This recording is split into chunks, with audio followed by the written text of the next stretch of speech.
नमस्कार, आदाब। VOA India के सभी दर्शकों का स्वागत है। आपके साथ में स्मिता शर्मा हूं और हमारी विशेष कवरेज जारी है इलेक्शन से जुड़ी हुई तमाम सामाजिक खबरों से जुड़ी हुई, जहां तक भारत का सवाल है। यूनिवर्सिटी ऑफ हैदराबाद से इस खास एपिसोड में मैंने बात की है उन छात्रों के साथ जो स्टूडेंट्स यूनियन का हिस्सा हैं या अंबेडकर स्टूडेंट्स एसोसिएशन में रिप्रेजेंटेटिव्स हैं। और क्यों की है बात? क्योंकि रोहित वेमुला का मामला एक बार फिर से सुर्खियों में है। रोहित वेमुला वो छात्र जिन्होंने अपनी जान ले ली थी कुछ सालों पहले, और उसके बाद पूरा मामला उछला था कि किस तरह से ये मामला दरअसल कैंपसेस पर दलित्स पर अट्रॉसिटीज से जुड़ा हुआ मामला है। इस मामले में तेलंगाना की पुलिस ने काफ़ी सालों बाद आखिरकार एक क्लोजर रिपोर्ट दाखिल की है, ऐसे वक्त में जबकि चुनाव हो रहे हैं राज्य में, देश भर में, और ऐसे वक्त में जबकि कुछ महीने पहले ही यहाँ कांग्रेस की सरकार चुनकर आई है, रेवंत रेड्डी चीफ मिनिस्टर बने हैं। कांग्रेस के ही नेता राहुल गांधी ने अपना पूरा समर्थन दिया था रोहित वेमुला मामले को। लेकिन अब कांग्रेस की सरकार के वक्त में एक क्लोजर रिपोर्ट आई है जिस पर कई सवालिया निशान लगे गए हैं, क्योंकि इस क्लोजर रिपोर्ट में कहा गया है कि रोहित वेमुला दरअसल दलित थे ही नहीं। उनकी मां वैसे राधिका वेमुला ने मुलाकात की थी, ज्ञापन दिया था रेवंत रेड्डी को कि इस पूरे मामले की फिर से जांच हो। और आपको बता दें कि अब तेलंगाना पुलिस ने कहा है इस मामले को पूरी तरीके से फिर से प्रोब किया जाएगा, क्योंकि उन्होंने ये कहा है कि दरअसल ये जो रिपोर्ट आई थी वो पिछली जो पुलिस फोर्स थी पिछली सरकार के तहत, यानी कि तेलंगाना राष्ट्र समिति के तहत 2018 में बनाई गई रिपोर्ट थी। और इसीलिए उस वक्त ये पॉइंट आउट किया जा रहा है कि हो सकता है कुछ अनड्यू पॉलिटिकल प्रेशर्स थे इस रिपोर्ट को बनाने के लिए। तो फिलहाल आपको लिए चलते हैं हम यूनिवर्सिटी ऑफ हैदराबाद और वहाँ से देखिए ये खास एपिसोड।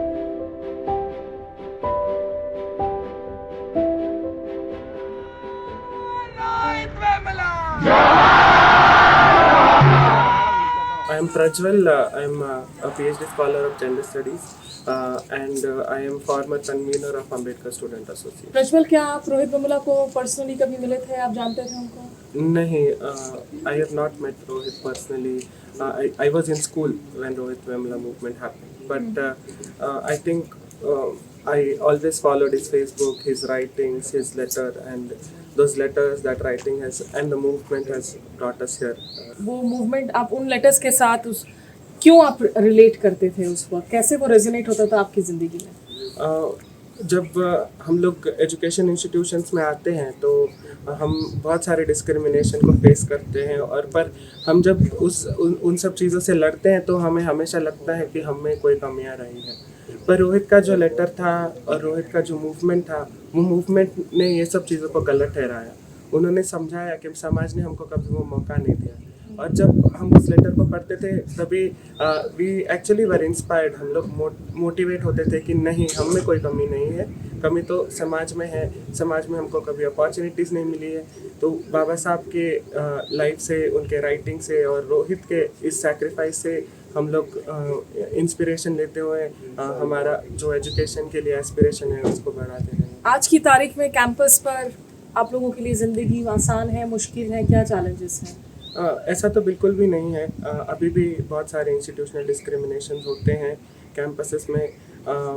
अभी ये करंट गवर्नमेंट के पॉलिसीज़ के साथ, एनईपी के साथ, एनटीए के साथ और भी वायलेंस जो है दलित स्टूडेंट्स के साथ कैंपसेस में बढ़ रहा है, बहुत प्रोमिनेंटली बढ़ रहा है। और इंस्टीट्यूशंस के जो रिड्रेसल मैकेनिज़म्स है, एडमिनिस्ट्रेशन है, ये जो भी एबीवीपी है, जिनको बीजेपी का ओपन सपोर्ट है, इनको कंट्रोल करने के लिए, उनके न्यूसेंस को, उनके हुलगलिज्म को कंट्रोल करने के लिए कोई भी प्रोविजंस नहीं कर रहा है। उनको एक तरह से एक क्लीन चिट दे रखा है कि जो यूनिवर्सिटीज़ का माहौल ख़राब कर सके और दलित स्टूडेंट्स को बेसिकली यूनिवर्सिटीज़ में ह्यूमिलिएट करते रहे। मेरा नाम दीपक आर्या है, मैं स्टूडेंट्स यूनियन का जनरल सेक्रेटरी हूँ इसमें। दीपक, इस ये क्लोजर रिपोर्ट में जो सबसे बड़ी प्रॉब्लम है वो आपको क्या नज़र आती है? सबसे बड़ी प्रॉब्लम तो ये है कि जो चीज़ इन्वेस्टिगेट करनी चाहिए उस पे एक पैराग्राफ तक नहीं है। जो चीज़ इन्वेस्टिगेशन का मकसद भी नहीं है वो इन्वेस्टिगेट हो रहा है। जैसे कि एक्यूजेशंस वेरी क्लियर हैं, जो कि अप्पाराव पे, सुशील कुमार पे, लेकिन वो चीज़ थोड़ा बताएंगे हमारे लोगों को कि अपर और ये कौन है? अप्पा राव जो है उस समय पर वाइस चांसलर थे। उन्होंने काफ़ी ज़्यादा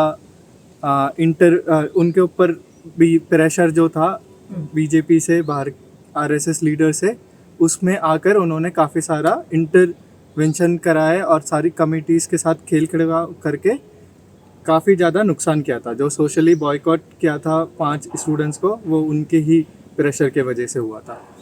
और अप्पा राव जो है उनकी ऑलरेडी एक हिस्ट्री है। 2002 में 10 दलित स्कॉलर्स को उन्होंने रेस्टिगेट करा था, इस कैंपस से सस्पेंड किया गया था। एक दलित फैकल्टी है, उनको भी उन्होंने जानबूझकर सैनिटेशन डिपार्टमेंट का हेड बनाया गया था, जबकि और भी फैकल्टीज थे जो उनको बनाया जा सकता था। इस पूरे मामले में देखिए, आपको ये भी याद रखना होगा कि उस वक्त बंडारू दत्तात्रेय जो कि बीजेपी के नेता थे, उन्होंने फ़ोन किया था तब की जो minister of human resource development थी स्मृति ईरानी को, और उसके बाद जो है और एक्सट्रीम स्टेप्स लिए गए थे रोहित वेमुला और 4 और स्टूडेंट्स के खिलाफ में। Today as a student of the university, as somebody from the community, are you angry, are you disappointed? आपको फीलिंग क्या हो रही है जब आपने देखा कि ये रिपोर्ट आई है सामने, जिसमें एक तरीके से रोहित के दलित आइडेंटिटी पर ही सवाल खड़े कर दिया गया है? Obviously, from the moment that Rohit Vemula died, the narrative of the ABVP and BJP has been to somehow discredit his very identity. So we all know Rohit wrote very eloquently in his letter that my birth is my fatal accident, and then he lamented about how people have been reduced to their immediate identity. But what the BJP has done is way more cruel, that they have even taken that identity away from him. There are over 12 caste certificates that Radhikama and Rohits have been submitted. There are issued by different tahsildars and have been processed in various education institutions. All of them has been junked.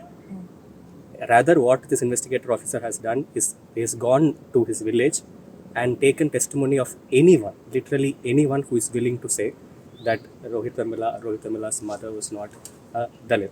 Rather, the investigator, the report also says that Radhikama was not willing to take a DNA test to prove that she is Dalit.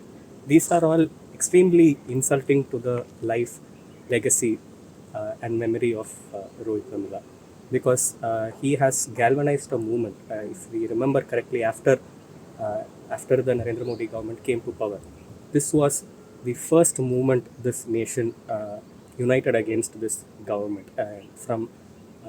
From Hyderabad, the movement started and it spread to every nook and corner of this country.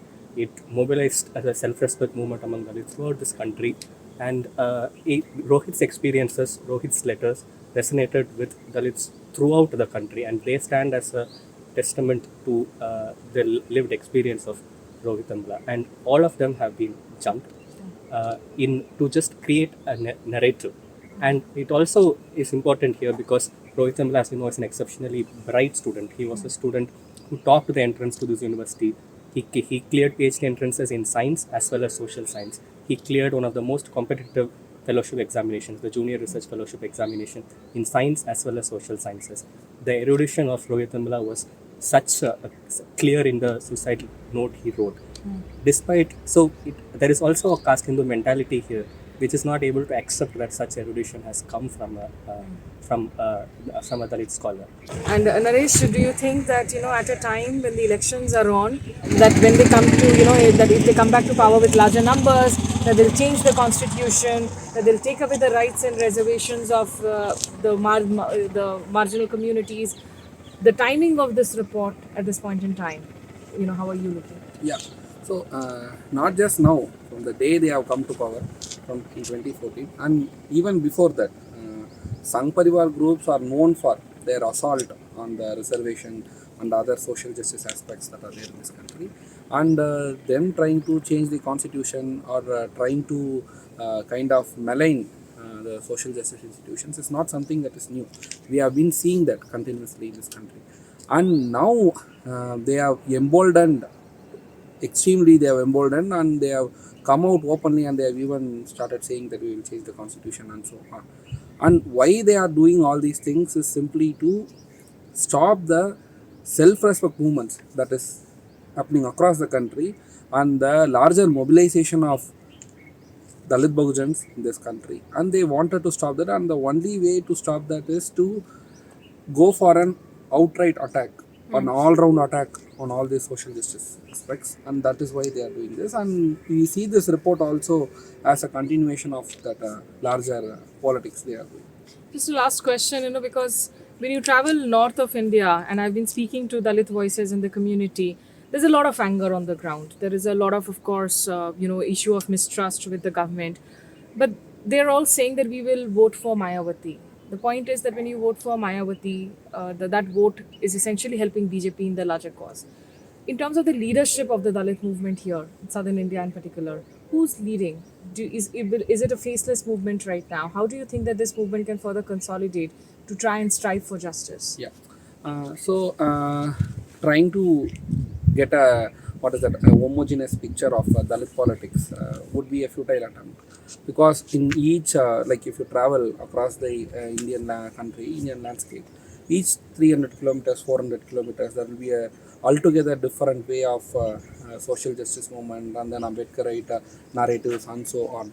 So BSP alone cannot be the sole party for what Ambedkarite movement and so on. Yes, of course, BSP is the most important political party, but in the case of South India, there are other political parties as well. For example, in Tamil Nadu, we have Vidudalai Chilukku Katchi. Again, in Telangana, we have so many parties like Mandakrishna Madiga is there, MRPS movement is there.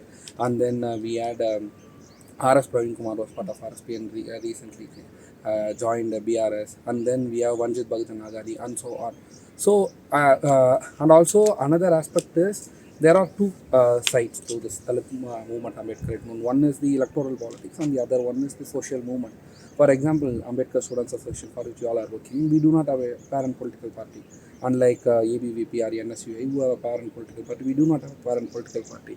But we all mobilize, and also we all take up the issues that affects the community at large. And that is also a way of kind of transcending all these small issues that we are issues as in small political parties and other things, and then we all come together. So I won't say that there is a faceless movement. Rather, there are numerous leaders spread across the country, and they all are building a larger narrative against this Brahminical. यहाँ इस वक्त university में, क्योंकि naturally protest वगैरह करने को लेकर काफ़ी क्रैकडाउन भी हो रहा होगा, रोका जा रहा होगा, आप लोग कैसे आगे बढ़ा रहे हैं अपने प्रोटेस्ट को? ये HCU campus since 1974 it is known for movement, social movements. Ambedkar students association इस कैंपस में 1993 से है। तो इस क्रैकडाउन के बावजूद भी हम लोग यूनाइटेड जब स्ट्रांगली आते हैं तो एडमिन को झुकना पड़ता है और एडमिन को अलाउ करना पड़ता है। जैसे कल के ही प्रोटेस्ट की अगर आप बात करोगे तो काफ़ी ज़्यादा प्रेशर था कि आप लोग मोबिलाइज नहीं होंगे, आप लोग यहाँ पे कैंपस के गेट के बाहर नहीं आओगे, लेकिन हम लोगों में से किसी ने भी उस चीज़ को माना नहीं। हम लोग आए कैंपस में और पीसफुली हम लोग जो भी है करते हैं, और पूरे मीडिया बाइट्स वगैरह जो भी हमको देना था वो हम लोगों ने करा। उससे पहली रात को भी हम लोग जब पूरा कैंपस में सारे स्टूडेंट्स ऑर्गेनाइजेशन 2016 के जैसे यूनाइटेडली आए थे और बात करा मीडिया से, तो उसके जो यूनाइटेड फोर्स है और जो डिस्कोर्स की सोशल जस्टिस और अम्बेडकराइट डिस्कोर्स की जो पावर है वो काफ़ी यूनाइटेड है इस कैंपस में, जिसके वजह से जो क्रैकडाउन है वो पॉसिबल नहीं हो पाता है उतना आसानी से। इन्होंने जो कल का जिक्र किया, यानी कि 4 मई की हम बात कर रहे थे जिस दिन ये प्रोटेस्ट हुआ, तो फिलहाल स्टूडेंट्स का यही कहना है जिनसे हम लोगों ने बात की कि रोहित वेमुला की लेगेसी को वो यूं बर्बाद नहीं होने देंगे, उसको संजो कर रखेंगे और उसको एक इंस्पिरेशन के तौर पर लेंगे। और इंसाफ की ये जो लड़ाई है वो यहाँ यूनिवर्सिटी ऑफ हैदराबाद के कैंपस से जो शुरुआत जिसकी हुई थी वो लगातार जारी रहेगी। VOA इंडिया के लिए यूनिवर्सिटी ऑफ हैदराबाद में मैं स्मिता शर्मा।